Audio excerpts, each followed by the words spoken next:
Welcome everyone to our first live stream podcast, and we're here to talk about Bristol City. And unfortunately, our first live podcast is about a dismal loss. It finished at Ashton Gate yesterday.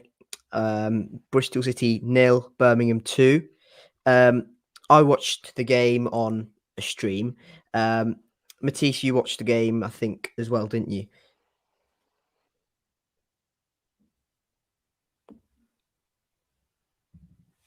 If he's there. Uh, all right. Yeah, we both watched the game. Hello, Ollie. See you there in the chat. Yeah, we both watched the game. It was pretty horrendous for most of it, as Matisse drops out. Brilliant.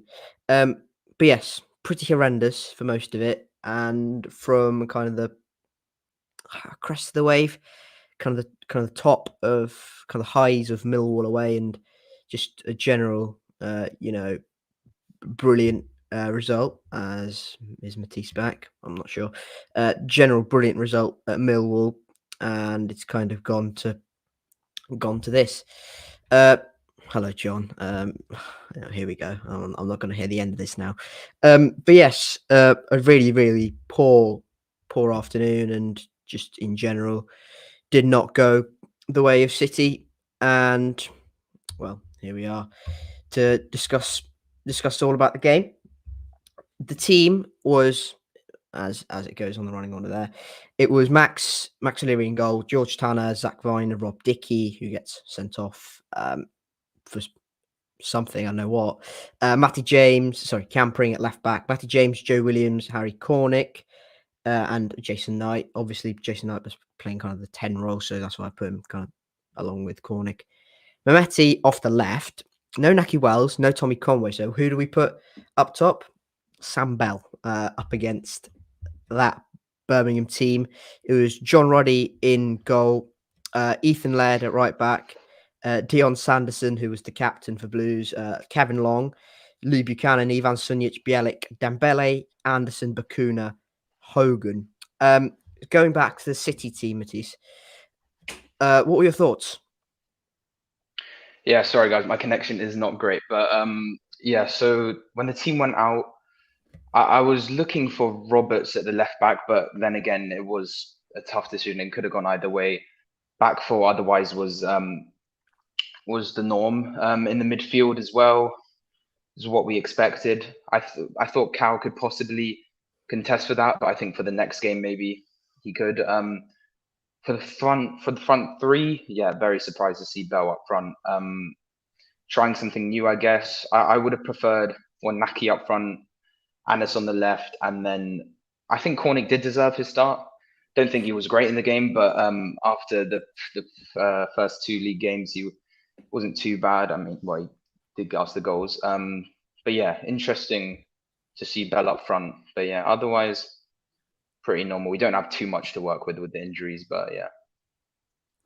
Yeah, it felt felt a bit weird with that starting front three, because I think we looked at it and went, "Oh well, who's playing up top?" Pearson confirmed it was going to be Sam Bell, but as soon as it was Sam Bell, and you look at the two Birmingham centre backs in Kevin Long and Dion Sanderson, who were both very good in the air, you kind of went, "How are we going to play this?" Because we aren't. We thought we were a team that's kind of possession based, but every time we're in a tight position, we kind of hoofball it, and it's very frustrating. It just didn't work. Didn't watch the game, neither did I watch highlights, but it sounded like Bush City were absolutely outplayed all round. However, Blues looked the real deal so far. Yeah, outplayed is probably the right word. We were completely overran in midfield. And talking of Birmingham, I've mentioned the starting 11, but their back four, it was basically a back three, really, with Buchanan as centre back, left centre back, when Blues were in possession, and Ethan Laird kind of bombing on down that right hand side. He was really, really good. Yeah, they just outplayed us, really. And from the first minute, we had like 60 something percent possession, which is considerably more than Birmingham. Didn't do anything with it. Yeah, well, we definitely deserve to lose that game. I have to be honest. I mean, at the end of the game, Naki Wells had that chance from 5 yards out. I mean, That was what that was very one. That was for disappointing to miss 1-1 that. as well. That was not for. That Yeah, was not after we 2-0 would have down. It been was so 1-1. lucky. Yeah, we would have been so lucky to get a result if you finish that off. But no, definitely a deserved loss. Well, like you said, from kickoff 12 seconds in, and they get a chance headed over the Yeah. crossbar, and then 66% possession, 0 shots on target. It's just those two don't go together. It's embarrassing, and we've had 3 shots on target across all 3 games. You just can't have that. Yeah, It's not good enough for this level. So yeah, I think attention needs to be made to the attack, especially. But I think we were obviously positive after the Millwall game, but I feel like that it kind of shaded how we played in a way, because at the Preston game it was kind of the same. At the Millwall game it was really tight, and we only had 1 shot on target, and that was the goal. So I felt like now the results kind of shaded how we played, and I think if you look at all 3 performances, we weren't lethal in attack, and we weren't like showing a threat to score more goals and like be a side that's gonna like win like 2-3-0 or yeah. John makes a very good point, even as a Birmingham fan. He says, how many times has Pearson made odd starting decisions against Birmingham, and seems every season he makes a random choice. It's not only against Birmingham, it's against practically every team. On opening day, we all went, oh, we all know what the starting 11 is going to be. It's always going to be Tanner, right back, Max in goal, Viner, Dickey, Pring is going to be Knight, Williams, James, because Alex Scott wasn't fit. It was going to be Tommy Conway up top, Sam Bell or Mehmeti off the left, and Sykes or Cornick off the right. It was not that at all. He quite completely mixed it up, and we just going, just play the strongest team at your hurdle. And now we've lost our main goal scorer in Tommy Conway. We've lost a few other players through injury. Not his fault, obviously, not Pearson's fault, but still, we've lost a few players, and you're just scratching your head, going, just play the full strength side when it's available. He just doesn't do that. Yeah, no, you're right. We should be playing our strongest team at all times. And after that Millwall game, we were riding like the crest of the wave. We were looking positive. Just needed to just push on. We had the home crowd behind us, and then you try something different. I think obviously Naki's now our only main striker, but I think he's a well experienced striker. He's brilliant. His finish is well, clearly not the end of yesterday's game, but usually he's someone to rely on. But against like physical sides, like in that Preston game, the way we play and hoof the ball up, he's never going to win one of those headers against the back line of another team. So yeah, we need additions in attack. We need additions everywhere, really. We'll get onto that. You talked about the physicality, and I've already mentioned 2 Birmingham centre backs, and well, we put Sam Bell up top against them, and you're just going, what is like he feels like 4'1" against them. It's ridiculous. I understand the plan was, oh, we'll try and use his pace, we'll get in behind them. Just never worked, and we couldn't get the ball to Mehmeti and Sykes and Cornick and whoever it was, and Sam Bell or Naki Wells in those good positions, because we just didn't get one. We didn't get the second knockdowns from the long balls, and 2, and this is the main point I want to talk about, and this is my main concern. We were so slow in midfield. So slow in midfield. Yeah, I think also Jason Knight in the Oxford game, we could see what he was about, like a bit of high pace, a bit of intensity. But yesterday, yeah, just slow, nothing really, no real excitement from the midfield, no like fast passes trying to get it, no trying to injection of create energy, something. nothing. Yeah, no creativity, and that's obviously what we miss from Alex Scott. But yeah, it's just it's not really promising at all. John again says Juninho Bacuna, who was their kind of main operator. He's one of their operators in that along that front 3. He was putting it right back after Ethan Laird went off, and well, we'll start talking about the game, I suppose. Ethan Laird came off after 40 minutes with an injury. I think John will tell me the full extent of that injury in the chat. But he was their right back, and he was basically just bombing forward. And we knew what to expect from Ethan Laird. He's just bombing forward every time, and would just try and catch Campering out and just pin Pring and Bell, Mehmeti down our left. Just pin them back. Bakuna came on. Sorry, Bakuna moved to right back. Miyoshi moved into right wing. Birmingham looks brilliant. You can't deny that. Once he came on, 8 minutes after that, they scored. Talk us through the goal. Yeah, well, it was a corner. Am I right in saying that?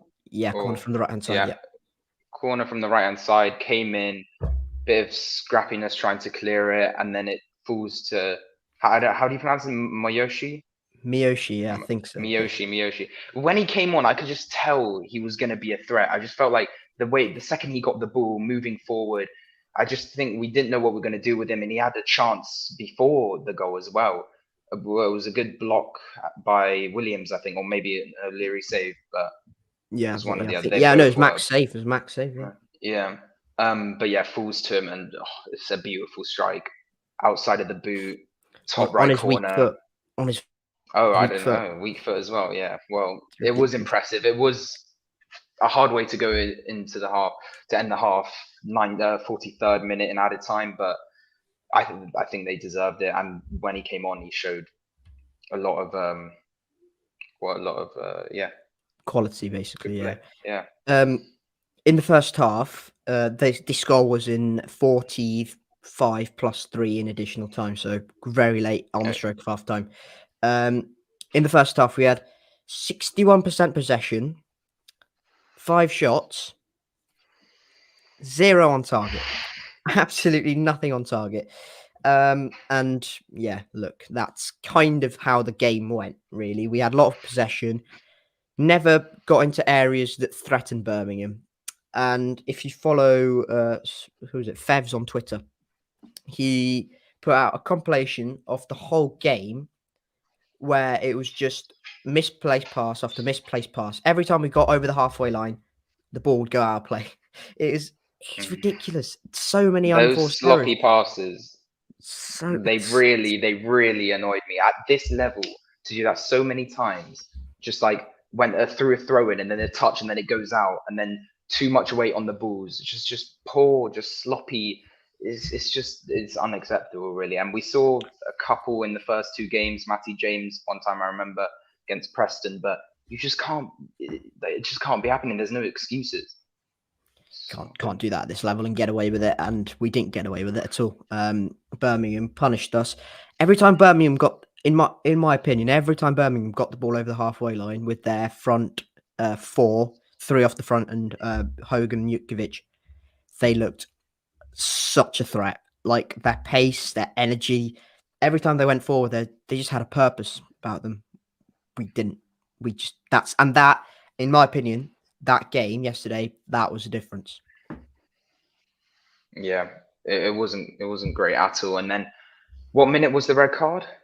Should we touch on that? Or? The red card was 76. 76th minute. Yeah, I mean that was questionable. I didn't even remember when he got his first yellow, but I think it was for an argument, like dissent, something like that.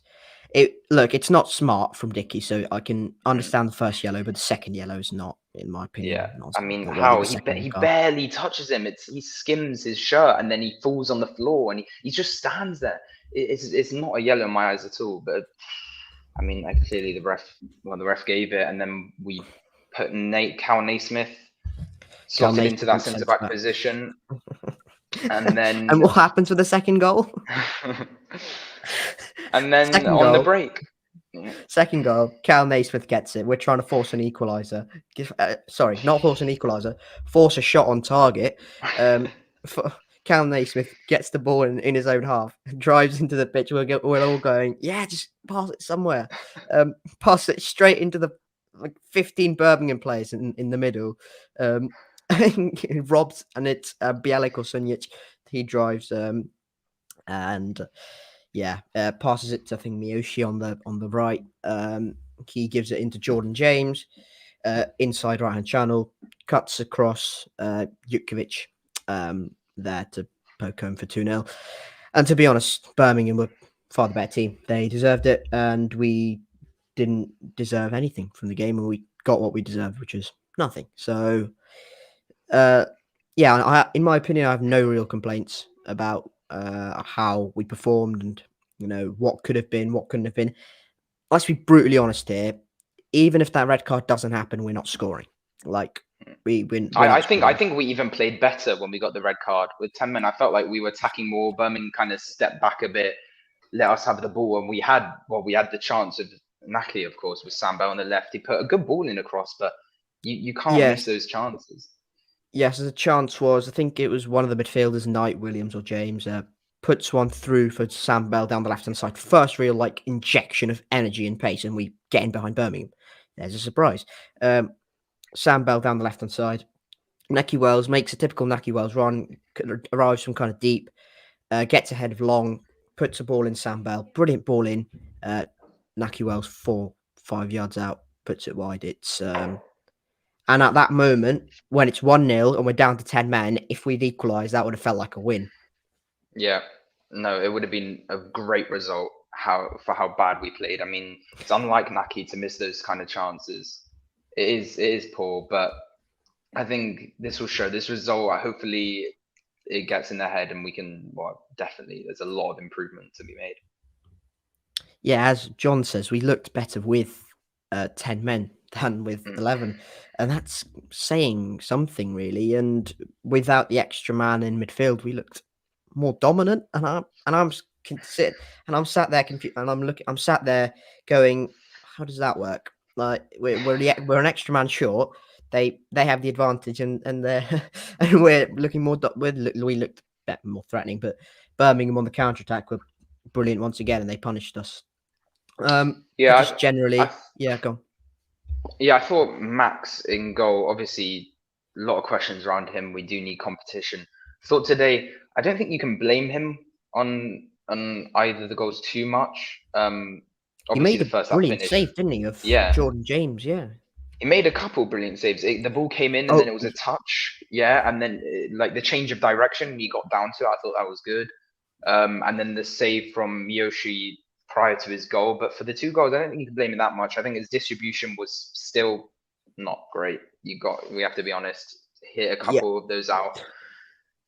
I mean, to be You just can't fair, have that. the whole team's passing was atrocious. Like, really, it Exactly. was just it was horrendous to watch sometimes. It's one of those days where you go, what can you actually do? Because Birmingham are just much better than us, and that, unfortunately, there you are. I think I had them 18th for my predictions. They're not there. They're finishing above us at this rate. I'm not. Yeah. I don't think they're finishing 8 places below us, to say the least. If that's the case, they'll probably be in the bottom 3.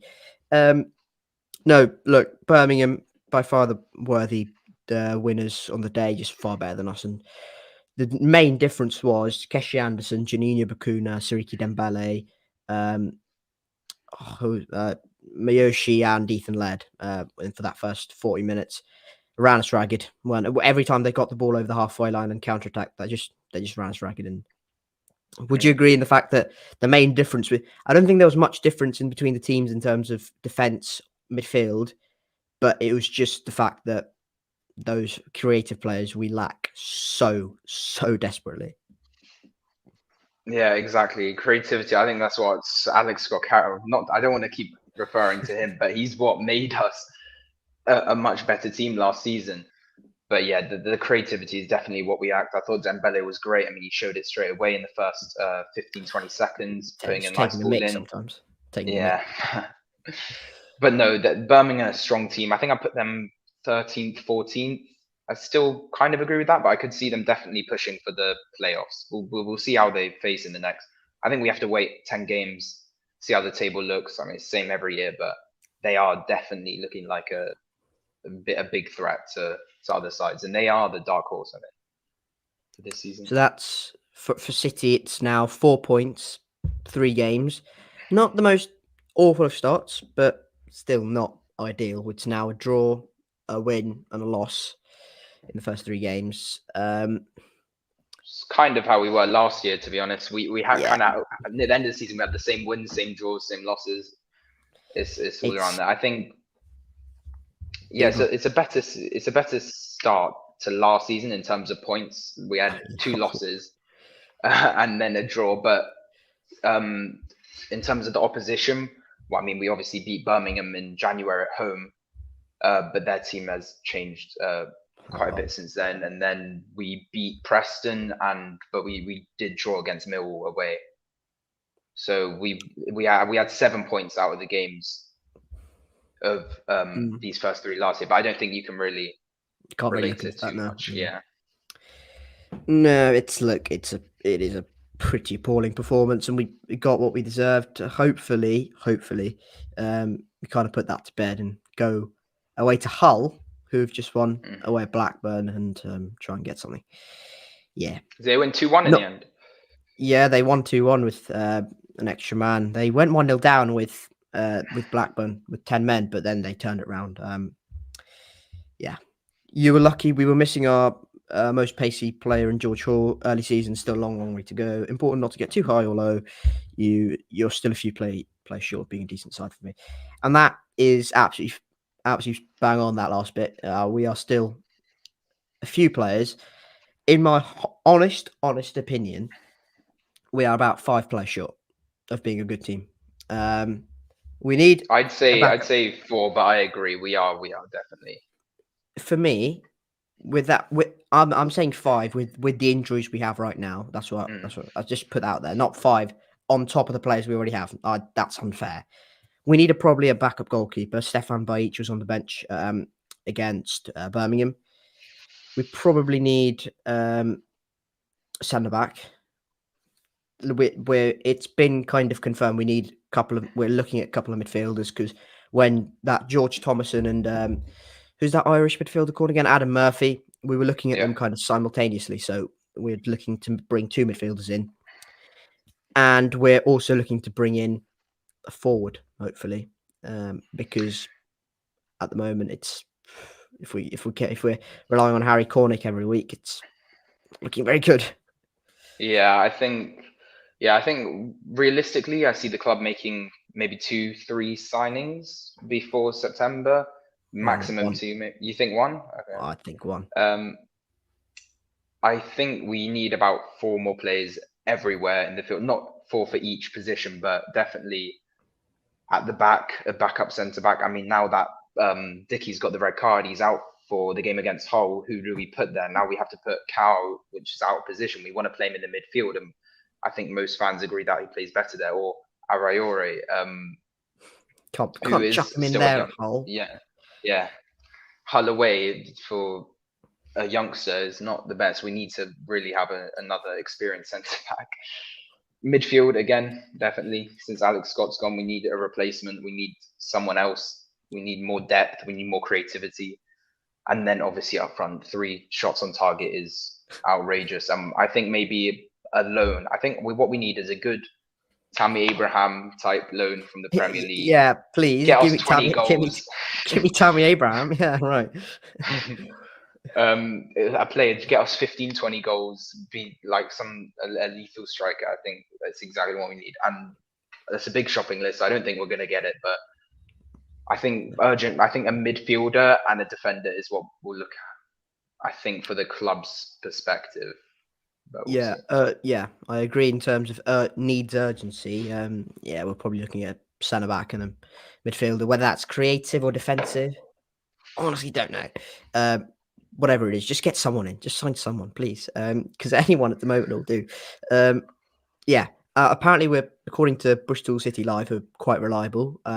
We are looking at a loan from the Premier League at centre back. So if we're looking at a centre back and midfielder, we'll probably be loan for centre back and permanent for midfield. And that's not surprising since Thomason rumours and Murphy rumours. It's just look, whatever happens in the transfer window, if Pearson is not happy with the transfer window how it ends, because clearly he also agrees.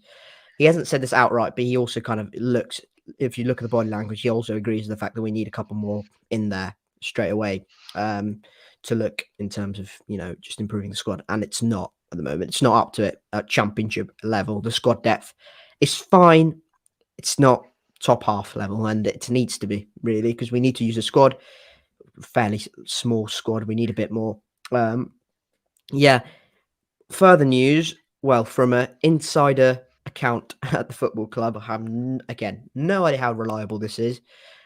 Thomas Callas has signed a new 1-year deal at Bristol City.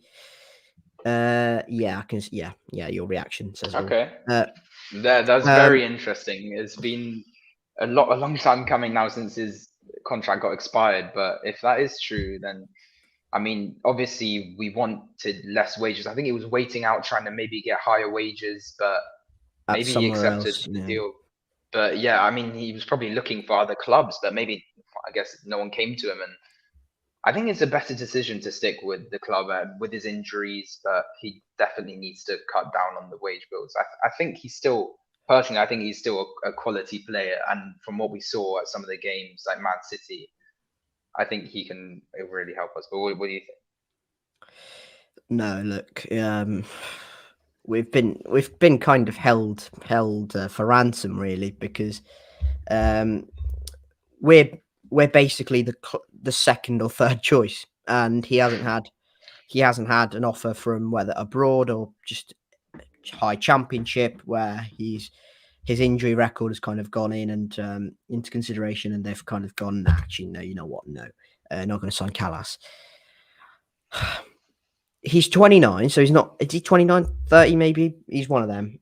Yeah. So he's not exactly young. I'll just check if he's 29 or 30. He's 30. So he's not young anymore. He's not that player we signed for 8 million under Lee Johnson, who is now going to be the next best championship defender and the next Adam Webster. He's not that anymore. And I think fans are kind of dining out on that season with Webster. By the way, with Adam Webster alongside you in the championship, Ashley Williams would have looked good. So I'm not saying Callas isn't a good player. He is a good player. But we can't really go out on that Webster season because Webster was simply ridiculous at this level. Honestly, he doesn't fit the model. And that's what's concerning me because I thought we'd moved on from kind of high wages players who are kind of peaking and trying to just get big money moved in the championship, which we were willing to pay. I thought we'd moved on to the Jason Knights and the Hayden Roberts and the kind of Ross McCrorys, young, just about to hit their prime, really good resale value if they do well at City. We're not. That's not what Thomas Callas says. He's injury prone. He's kind of not played many games for the last 2 years. Doesn't fit our system. We're not going to get any resale value for him, even if we keep him on for one summer, for one season. And that's, on high wages as well. So I don't understand this. I don't think Pearson personally would like that as well. I mean, he likes to see progress. He likes investments. Just another 1 year just to add some squad depth on high wages is not really the type of deals that he does. So, but yeah, it'll be interesting to see if that's true. But no, yeah, another year with Callas? I don't think. Well, he's still coming. Well, he's probably recovered, but no preseason. He's not fit right now. So it'd be a really struggle to get back into the first team, and then even if when Dicky comes back, he won't go straight into He's the not back starting out line. of He would Dicky, have no. to wait. Yeah, definitely not. So he'd have to wait for an injury or a run of bad form. But the way the partnership is going between Vine and Dicky, I think they're great. But we do need more squad depth there. Probably Callas, maybe not the right option. I do like him and I think he's a good player, but again, alone from the Premier League would be kind of similar, but then again, they're obviously going to be of higher quality than Callas and more fit and ready to come in and make a big difference. Yeah, I can kind of see where you're coming from in terms of we just need depth, but but if that's kind of what's come to, then what has been going on? It's like how many targets have we actually missed out on to be that desperate to go back to Thomas Callas and kind of beg him to come back? It is what it is. Maybe it's a deal that suits player and club. If he's on low, maybe that's wages. Knows the manager and club. Yeah, look, he knows the club and he knows the manager, and I don't think he's moved from Bristol, the city anyway. Since he's kind of left Fisher, since his contract expired, he's not left Bristol. So maybe he was always going to come back. I don't know. If this is true, then obviously added depth, which is fine. But how many times is that depth going to be available to play is is going to be another question. Right, that's Thomas Callas. We'll end the show with about 10 minutes to talk about Hull away, which is our next game. And yeah, it's not going to be an easy one because Hull have been good under the senior. They lost on opening day to Norwich away, and they deservedly lost. But even though it was in the 90th minute, they deservedly lost. They beat Sheffield Wednesday 4-2, which you could catch them at a good time. But they beat Blackburn away 2-1 as well. But Blackburn were down to 10 men. So this is, especially at away at Hull on a Friday night as well, not going to be an easy game. No, I mean, like you said, they're on 6 points right now. It's a decent start to the season. I think Sheffield Wednesday have had, well, obviously 0 points out of 6 and out of 9. Not a great start to the season. I think everyone kind of expected that. So that win, I'm not saying anything away from Hull, but all the teams have beaten them so far.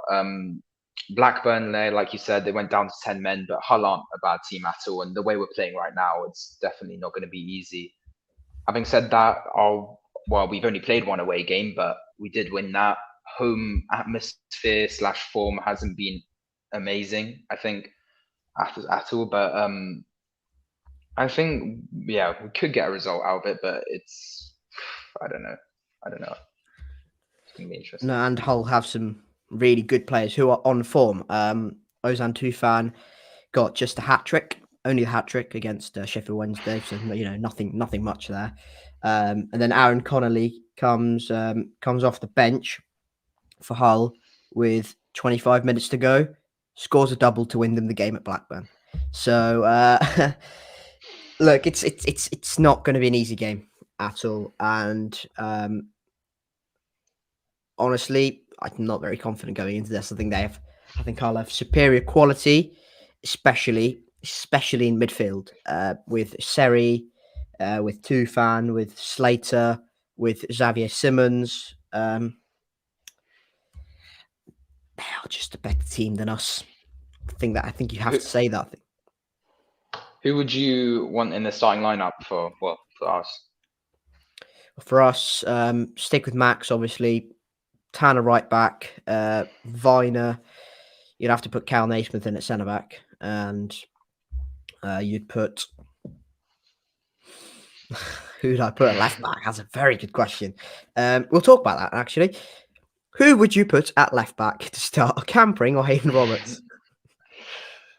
I thought last game, I think it was a good chance for Hayden Roberts. I feel like a bit more of like technicality, ability on the ball. I thought when he came on, he showed a bit more like intensity and a bit more like quality on the ball. I think Pring was still really good when he played. He made a couple good challenges, but I think Roberts right now I feel like he's the kind of player that will get those attacking chances. And I think what I wanted last game and what I still want for this game is to see Anis and Roberts on the left-hand side and see how that work for like a decent majority of the game and see if we can create some chances from that. So personally, I'd see Roberts starting and then maybe Pring towards the end of the game if we somehow are in a winning position or trying to hold on to a point to see out the game. But yeah, personally Roberts. But yeah.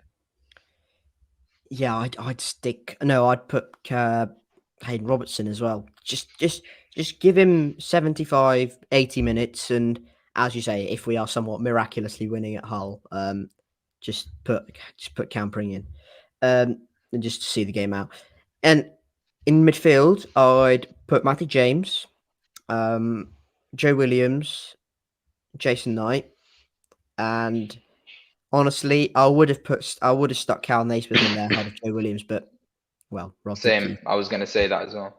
Well, we've been Can't. forced a hand in that situation.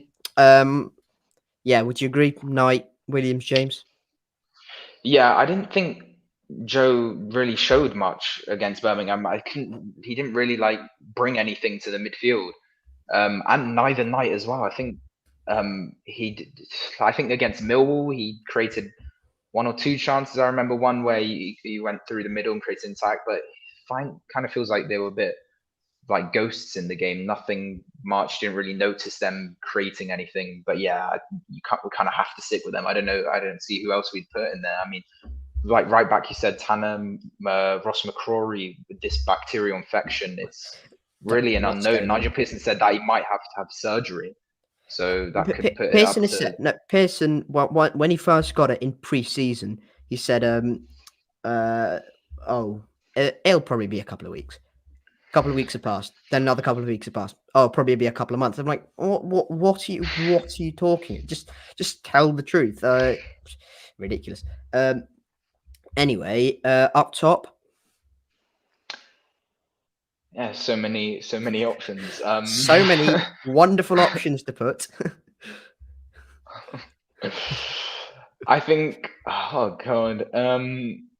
I put Naki up front.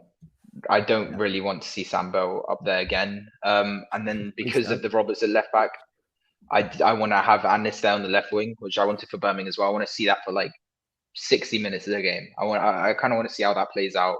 If we can do something just like the Oxford game. But yeah, Naki up front, and then for the right hand side, I think Cornick can sit on the bench for this one, and I'll put Sykes. I don't think both of them have. I think Sykes always has a decent game, doesn't create too much, but I think he's more solid than Cornick. So yeah, I have him start as well. What about you? What's your front three? Yeah, I'd agree with Naki up top. I don't think Sam Bell deserves to be dropped. So because let's be honest, he was starved of anything. But we weren't playing to his strengths against Birmingham. We put him against two massive centre backs and went, try and win the ball in the air. You're not going to win the ball in the air.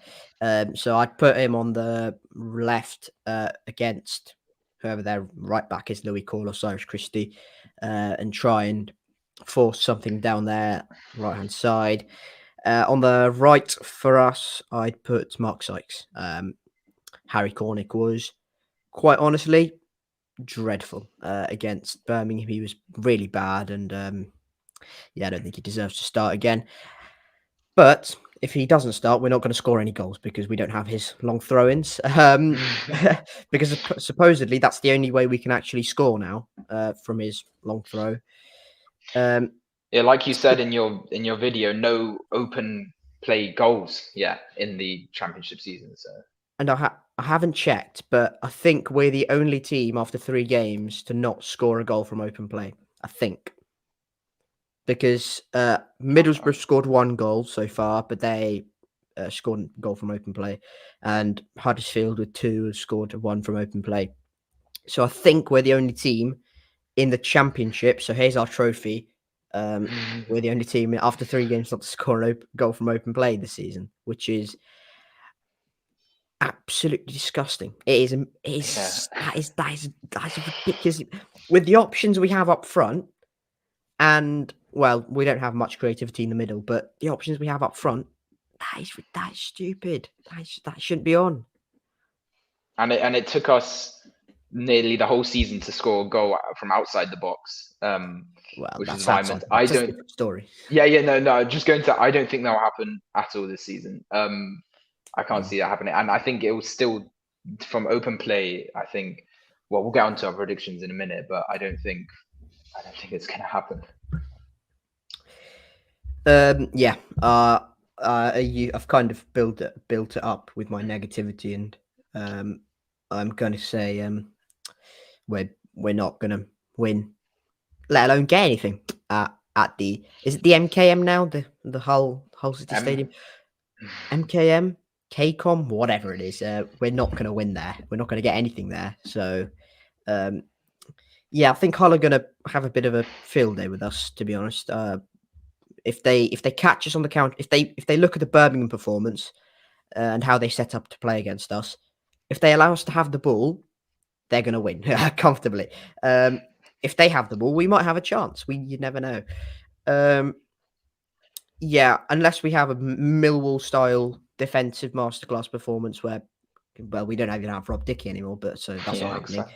But unless Zach Viner turns into Maldini and just kicks and clears everything away, and we're not getting anything. I'm so sorry. We're not going to score another goal, I don't think. Or it's very, very unlikely. I'll go 2-0 to Hull. Okay. Well, yeah. Talking about the stadium, the funniest one is the car leasing stadium. I just have to select car. The brilliant Reading one. Yeah, that always gets me. But okay, yeah. For my prediction, I don't see us scoring either. To be honest, just 3 shots on target is not good at all. I do think, like you said, after the Birmingham game, they'll let us have control. We won't do anything.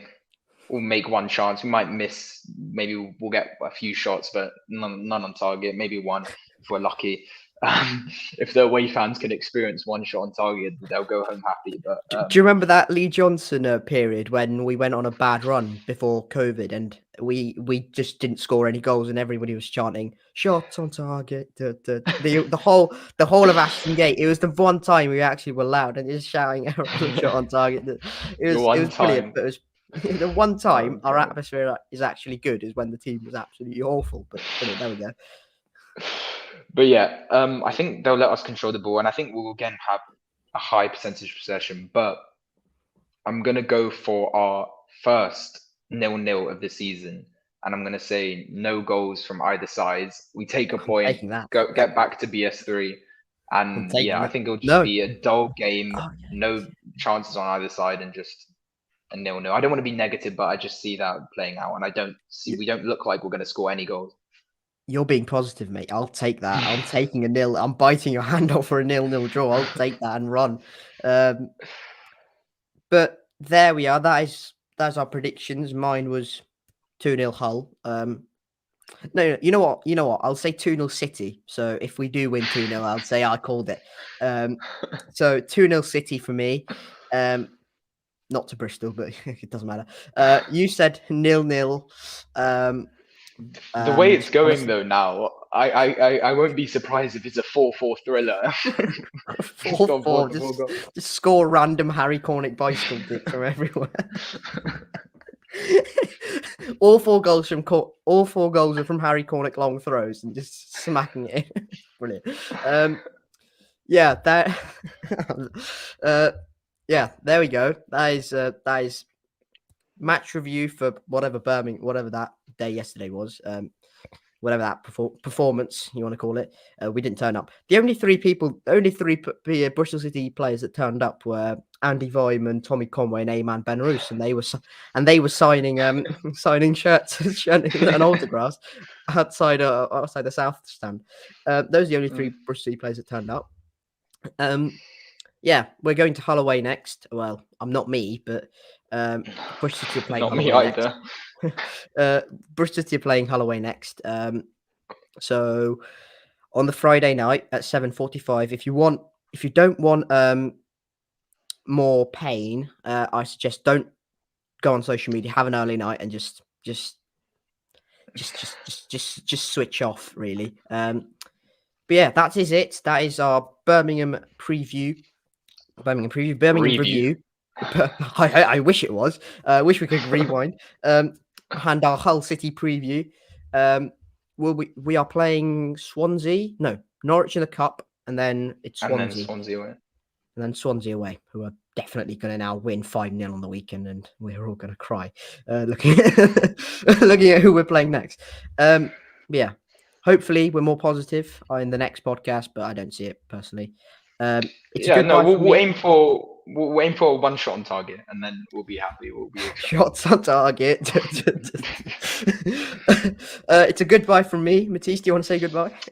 Yeah, no, it's been a pleasure. Hopefully we'll have Dan next week. Again, he couldn't make it, unfortunately, but a lot of games to go. We still got 43 of the season. Unfortunately. Hopefully some more points on the table. But yeah, we move to Hull next Friday. Yeah, see you guys. See you guys.